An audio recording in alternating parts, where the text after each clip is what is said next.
Hey everybody, it's Choe. I'm a broker owner located out of the Washington, D.C. metro area, and we're licensed in 15 states. Well, there seems to be a slowdown, and contrary to what the news these days about the housing industry is saying, the housing inventory is still extremely tight, with many homes for sale still having multiple offers. So you may wonder if you should put an offer above asking price on a specific home in order to win the contract. Well, I recommend leveraging data as part of your decision-making process.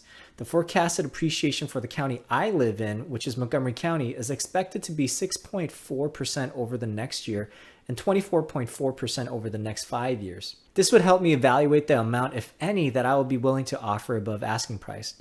Now, one con of delaying the purchase of a home is that the market will not stay idle, and there's a possible loss on the appreciation gains that I could have had.